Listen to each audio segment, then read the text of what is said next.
him to unmute and address us on the occasion of 9th National Conference on Mathematics Education. Professor Ramanujan.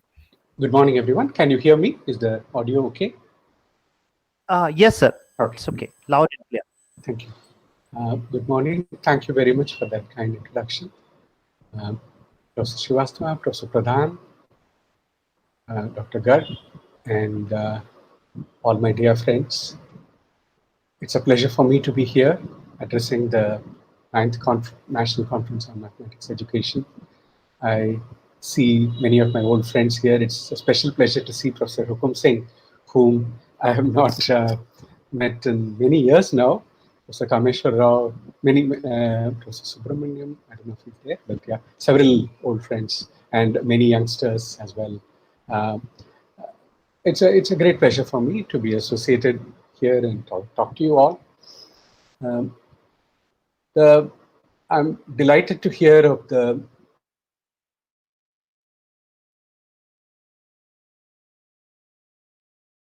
registration. There is tremendous enthusiasm for mathematics education in the country. I think it's always there, and that's something that we can build on. As Professor Srivastava remarked, the education policy offers an opportunity to rethink, to rededicate ourselves to what is ultimately very important in education. Let me start sharing my screen now, and I have a presentation, and I request one of the organizers to interrupt me if I speak too long. I mean, I might go on, so please feel free to interrupt me. And I do feel free to interrupt me anyway at any time to ask questions or make remarks. Not a problem at all. Is my screen visible? Is it okay? Okay. Yes. So 2 years ago in the National Conference on Math Education of NCRT at Shillong, beautiful place, we had very nice discussions, and I spoke on guide maps for the mathematics curriculum. What I wanted to say was the curriculum itself is a terrain that we need to navigate for mathematics educators. I think some guide maps are needed. So today I thought, since we are focusing so much on mathematical thinking, I thought I would speak on guide maps for mathematical explorations. So again, thanks very much to Dr. Aswini Garg and other organizations for the invitation. I also thank Jayashree Subramanian of Hobby Weber Center, with whom I have discussed many of the ideas that I present today and that I have been working on for some time, some years now. And if there is no time today for any remarks that you want to make, please feel free to write to me. My Gmail address is very easy to remember. It's given here. Okay. So I don't know how many people know this. In Tamil Nadu, in the months of December and January especially, you will see now there is this practice of drawing columns. This is literally mathematics on the street, and called columns. And you see those dots out there from which these two women are drawing this remarkable pattern. Now, I don't know how many people know about columns. Columns are quite an ancient tradition, and it's an art form. Like in many things in our society, it's highly gendered. It's usually women who draw columns. And I've been in workshops where you would find like 1% or 2% of men can draw columns, and about 95% of the women can draw columns. This is how it is in our society. And columns come in all kinds of forms. The top three that you see here, A, B, and C are called, A, B are combicolumns. D, E, F are especially delightful and beautiful pullicolumns, as they are called. Pulli means dot, a point. So basically you draw dots, and then you have closed curves that navigate around them. And if you see the shapes here, now can you look at it and tell me how many closed curves there are in these columns? Would anyone like to say? Okay, but this is mathematics literally on the street. This is sophisticated mathematics that you find on the street. I'm talking about mathematics explorations. But suppose you want to explore columns. I think there are several friends here who are probably not drawn columns. Right? So, what questions would you ask when you look at a column? What are the kind of questions that occur to you? I already asked a question like how many closed curves there are. What are the questions that you would ask? And I'm saying this because um, in mathematics education, I'm not sure we attach sufficient importance to the questions that children ask. I mean, asking questions doesn't come naturally. You know, very small children, 2 years old, 3 years old, are asking all the time. By the time they come to primary school, it's less. By the time it's come to middle school, it's much less. Secondary, higher secondary, you need not ask. And in our universities, we only hear chalk on the board. We used to. Now even that is not there. You don't hear questions at all.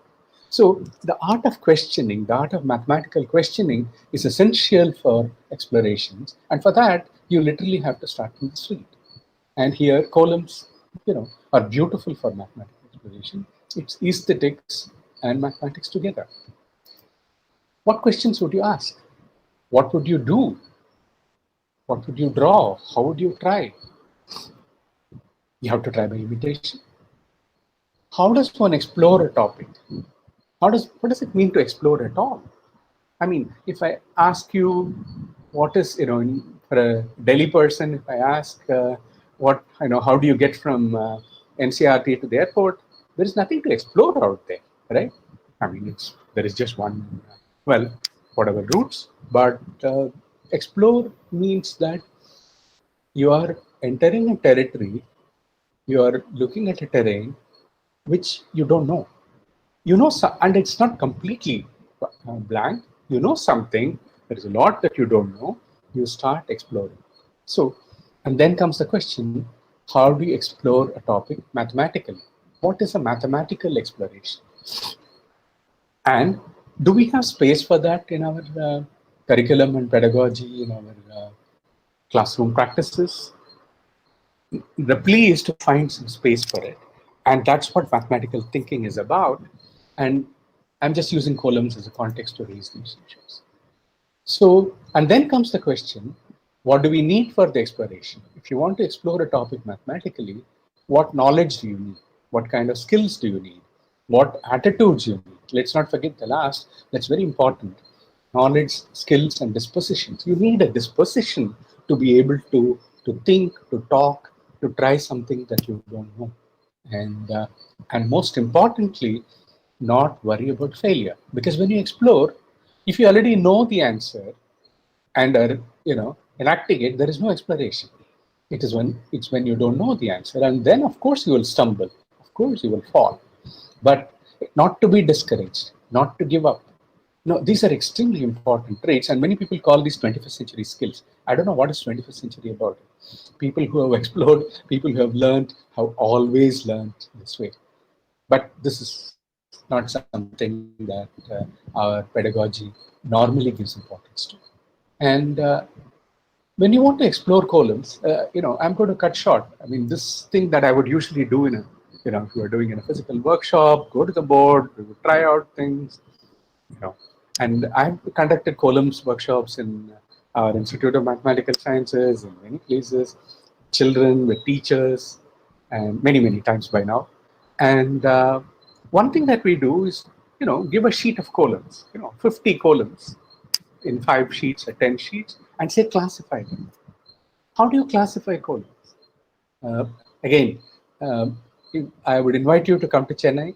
Even in the times of pandemic, if you walk around in Tamil Nadu, you will find, especially this month, the streets with lots and lots of columns. It's a tradition in this Margari and of Margari to draw columns. You find lots of them, very intricate ones. And if you come to the Chennai Book Fair in January, you will find at least 500 books on columns for sale. This is a very rich culture. I'm asking you to mathematically classify them. How would you classify them? If I just go back once more and show you, look at the F here. Look at the dot patterns out here. It's 1, 3, 3, and then you see 7, 7. There is a certain pattern here. And look at this one. This is a square. Okay, so there are square columns, rectangular columns, Fibonacci columns, Pascal columns. I mean, these are names that I am giving it. In the culture, people have various names for these things. Classifying columns is a very, very beautiful mathematical exercise. Communicate columns. It's great fun. I mean, I usually have, give a column to one person, let's say to Professor Hukum, and then I have. Sir, just a minute, sir. Your screen is visible. I am not able to see, sir. Sorry? Your screen. You have shared the screen. Huh? Yeah, but Is it is. nobody able to see the screen? I'll try again. May I clarify? The screen is visible, very much visible. Okay, then it's fine. I am not. Can I Okay, one Can I moment. I'll so start just again. No, sir. It was. About the interruption. So let me just continue. So what I'm pointing out is just this activity that you see, right? And as I said, it's something deeply rooted in culture, right? And when you look at it, the kind of questions and look, I mean, this one C is special. It's called Padma Kamalam, and it is another. I mean, it's supposed to be a lotus, right? But look at that picture, right? Now, it's a combination of curves, but I mean, in fact, you can think of an equation. This is not an easy function to think about. I mean, I would put it as something very, very complex. But the point is, the kind of curiosity it generates in you when you even start asking these questions, right? Can I draw these? Can I have a function to represent these? No, my point is at different ages, at different stages, you can ask any number of questions. And I'm really not talking about exploration by a child here, an exploration by a primary school child, a middle school, a PhD student. It doesn't matter. There is plenty to explore, right? And so you can classify columns, communicate columns, right? And because suppose I give you a column in your hand and I ask Dr. Chaurasia to go on the board, and you have to give him directions so that he reproduces the column identically on the board. You think it's easy? It's not easy at all, right? So you have to come up with a language, you have to come up with a way by which he can understand, get the code. And then there is a lot. Symmetries and transformations. I mean, in my column workshops, you have teachers drawing columns with 4-fold symmetry, but not 6-fold symmetry. You say, okay, this one has diagonal symmetry, this has mirror symmetry, and transformations. Supposing I flip one end to the other, what would be the new column? In fact, you will find in the culture, if you, as I said, on Pongal Day, usually in the middle of January, in Tamil Nadu, there will be a lot of column competitions, and women draw many kinds of columns. And you can see that almost all of them are invariant under rotations. So there is some aesthetic value attached to invariance under rotations. But then there are also all kinds of other invariances, other under transformations that you can look at.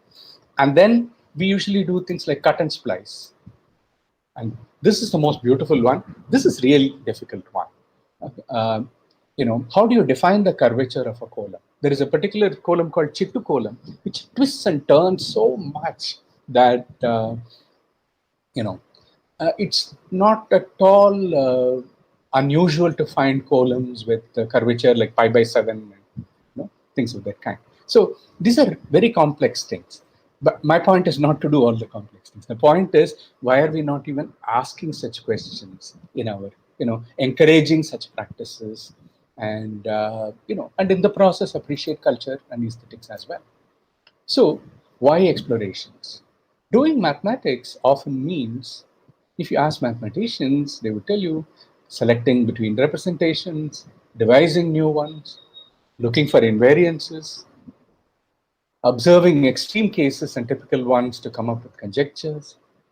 Now, this is, and looking actively for counterexamples. This is something that is a secret that is never talked about in university mathematics classrooms. Mathematicians don't look for proofs. You look for counterexamples. It is when you keep looking for counterexamples and you don't find them, you start saying, okay, maybe I should try a proof. This is a very important technique in mathematics. Simplifying or generalizing problems to make them easier to address. And this is unique to mathematics. You take a specific problem, you don't know how to solve it, you generalize, and it becomes a lot simpler. Why does it work that way? Building on answers to generate new questions for exploration. This is the heart of exploration. You don't stop with an answer. When we do a lot of damage by getting children to think that problem solving is our end of chapter exercises, where there is one definite answer and finding the answer is the end of the whole thing. Now that's terrible. That's not mathematics at all. Invariably in mathematics, any answer generates a new question. In fact, why is it that when you write papers, it's part of mathematical culture that you must end with open problems? That's because it's considered very poor culture to say, I have done this and stop there.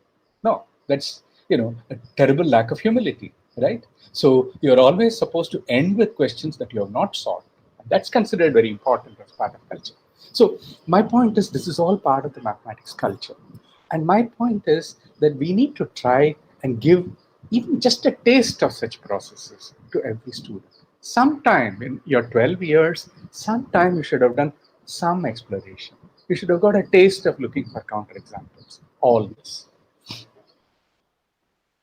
And I've been singing the same song for a very long time. Everybody here, most people here know this. It's about a shift from content to process. And this is what we talked about in the National Curriculum Framework 2005 as well. Now, typical classrooms are, you might think of it like preset exercises conducted on the blow of a whistle, everyone going through the motions, right? Up, right, etc. Interactions between students as well as between students and teachers is essential for encouraging the kind of processes that I'm talking about. We need opportunities to foreground processes such as estimation, approximation. We shouldn't be talking in terms of algebra, arithmetic, geometry, trigonometry. We should be talking in terms of visualization, representation, reasoning, argumentation, not proof, argumentation, and so on.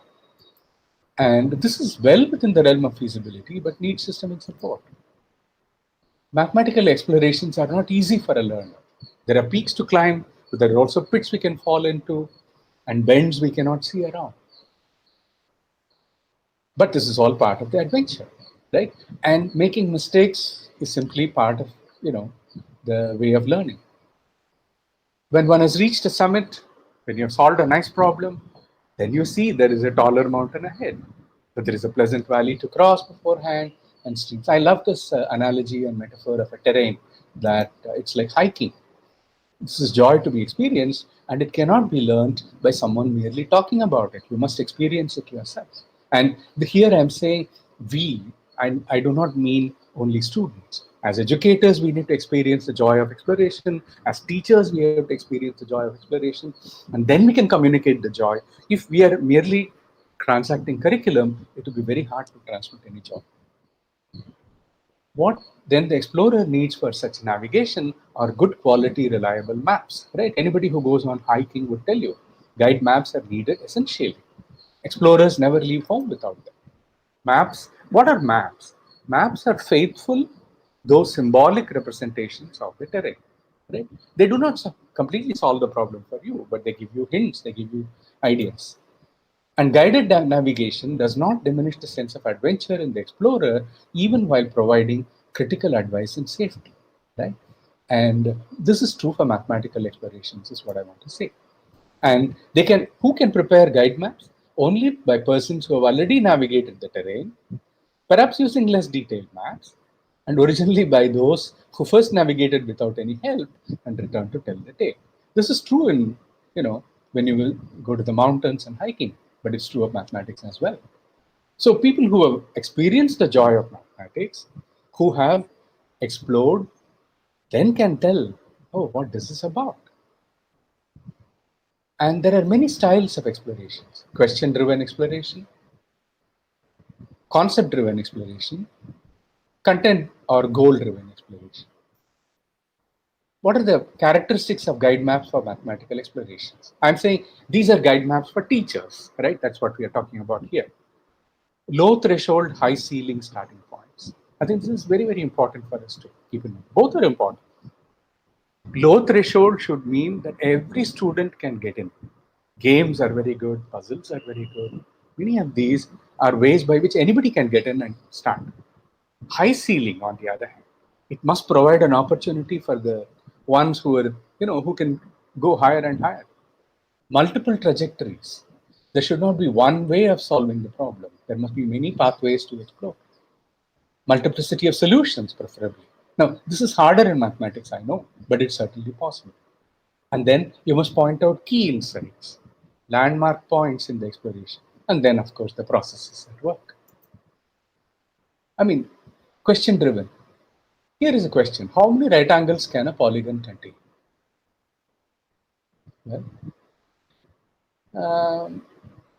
I mean, if you ask, how many right angles can a quadrilateral have? How many right angles can a pentagon have? How many right angles have? Now, it's very interesting. For many children, they've never thought about these issues. And for a triangle, only 2 right angles. But prove it to me. I don't believe you, if I say. Right? Now, the sum of all angles of a triangle equals 2 right angles is something that goes into their head somewhere. But when you ask a question like that, to even ask, are we talking about convex polygons? If I allow concave polygons, how many right angles can you have? I assure you, I mean, I have done this again with class 9, class 10 children. There, this single question can keep, children going for 2-3 sessions, an hour each, with a lot of excitement. Here is a project that, by the way, this was in 2015, December 3 in Chennai. There was a major flood. 1 million people were evacuated. The city was underwater, and it took more than a week for the water to drain. It was a terrible, terrible tragedy. But one of the schools, in fact, this was SBOA school, it conducted a program by which a large number of school children participated in the rescue effort, rehabilitation effort, getting help for the people, etc. Now, one project that was done with these children was designing an emergency shelter for use after this natural disaster. Basically, a tent. How much height is needed for sleeping or lying flat or on your side? Can you make use of the whole floor space? So you're designing a tent, that's all. But you're designing everything about it. This is not a completely trivial question. What's a reasonable height at the center? How many pegs are you going to have? Now, you want to minimize these things as much as possible and yet make it comfortable because there is only so much material available. What should be the angle of the walls to achieve the height needed over much of the tent? This is actually trigonometry. And you want a tent to fit the average person. But what's an average person? In India, if I, in Chennai, if I pick an average person, what height should I assume? What dimension should I assume? How many people should I assume in a tent? If you're talking about a family, should I say 3, 4? And what scale will you use for your diagrams and plan? This is not an easy question, right? I mean, engineers are used to it routinely, but this is not very easy. And this was actually done with a whole bunch of children. A range of curricular areas interacted during the discussion. Handling data, finding and analyzing body measurement data to plan the dimensions for specific purposes like sleeping, sitting, working, etc. Geometry and measures, 3D shapes, 2D representations, nets, construction, angles, finding lengths in areas, quantities of fabric needed. So, and there was a bit of economics and optimization as well. Dynamic geometry software, we used GeoGebra, and it proved immensely useful for the exploration. And the internet was used extensively for information. And this is also very important. I mean, we can't keep away from the internet, but internet is not for download. Right? Now, most of the mathematics projects I see are content driven based on themes in geometry, number theory, etc. And that's very good too. I'm not saying no, but yeah. I mean, here is a beautiful project that I've done with children, partitioning positive integers. The partition problems, we are giving a tribute to Ramanujan, probably the most accessible aspect of Ramanujan's mathematics is partitions. But supposing you put a constraint that I want a partition where the number of parts is odd, right? Now, that's wonderful exploration, and to even come up with formulas afterwards. And look at a problem, seemingly ill-structured problem like this. I love problems of this kind. It says consider 6 towns in flat land. The least distance between any two is small m. The maximum distance between any two is big M. Now show that the ratio of m by m is greater than or equal to square root of 3. This is from one of the Russian problem books that was given to me by one child last night. And we had a great time solving a problem like this. Or a classical but definitely exploratory problem such as, look at this number, 5,555 raised to the power of 2,222 plus 2,222 raised to the power of 5,555 is divisible by 7.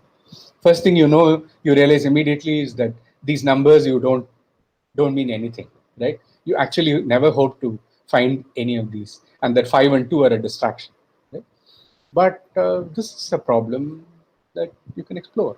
Once you realize that it's about something of the form a to the b plus b to the a, right? That's what it is about. And then it's to do with modular arithmetic. Anyway, I'm just giving you a lot of examples. My point is that the main idea here is that you need to live with some loose problem descriptions. And because that generates discussion. And that we need to give problem posing is very important. Articulating the problem is very important. Students need to ask, what do we know when we start? What do we need to know how to proceed? Right? Now, this is habits that we need to teach our students. And access to information comes with the need to select and check for reliability, especially when you use the internet. And okay, I'm going to skip lots of these examples. These are all, there are many such explorations. So my teachers need guide maps. I call them our underpaid, underprepared, unsupported teachers. The biggest systemic difficulty we have is teachers' understanding of the process of mathematics education and lack of systemic means to promote it. Felix Klein says mathematics teachers suffer due to double discontinuity. What is that? I mean, when you are a student, you struggle with mathematics. You learn school mathematics, go to university, and the university mathematics is completely different, right? You learn linear algebra, you learn calculus, you learn topology, differential equations, you learn many things, most of which has nothing to do with school mathematics. And then you come back to school to teach, and then it's completely new all over again. That's what he calls the double discontinuity. And many teachers had themselves not negotiated the concept successfully and lacked introspections on their own difficulties.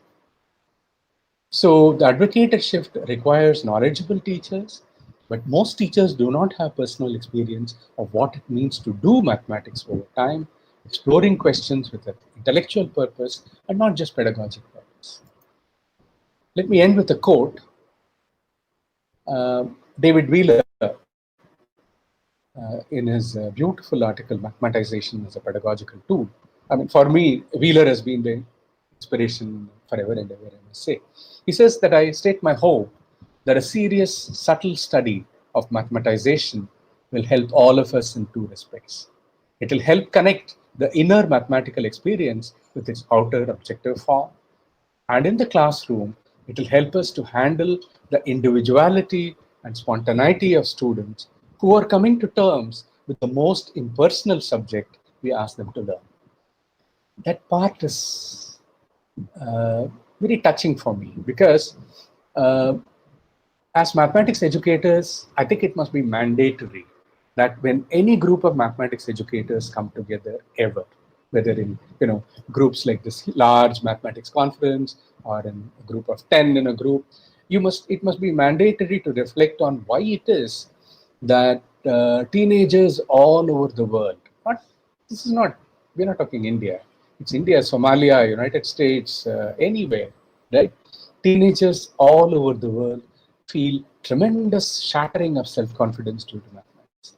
I mean, this is not math phobia that I'm talking about, right? I mean, we are talking about probably, at least one third, or probably more of the learning population of the world, teenage population of the world. So, and that is because, among all the things that we ask children to learn, perhaps the most impersonal subject is mathematics. But, and then whereas these children, these students have individuality, they have spontaneity. How do you come to terms with this, right? And as I said, so that's why he says it will connect, you need to connect the internal inner mathematical experience with its outer objective form. Because language, we know in our society, is a means of exclusion. And the mathematical language, by which I mean it's not just symbolic language, it is the discourse. There is a certain style in which we do things. And that's very important. I'm a mathematician, and the mathematical style and jargon are extremely important. But navigating the two, reconciling the two, we talk about mother tongue education. I mean, nobody, if you look at a mathematics text in the, in Tamil, I mean, no mother talks such Tamil, right? I mean, this is, or Hindi.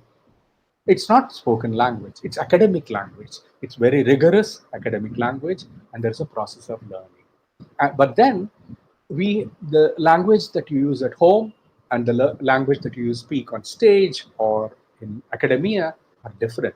And this transition is very important for children, and many simply fail to make the transition. And to understand that, to make it possible for teachers to appreciate that, as David Wheeler says, we must think of mathematization as a pedagogical tool. So thank you very much. I see that it's 11:30. I have to stop. The questions, comments, suggestions are welcome, and I hope there is time for even a very short discussion. Thank you very much.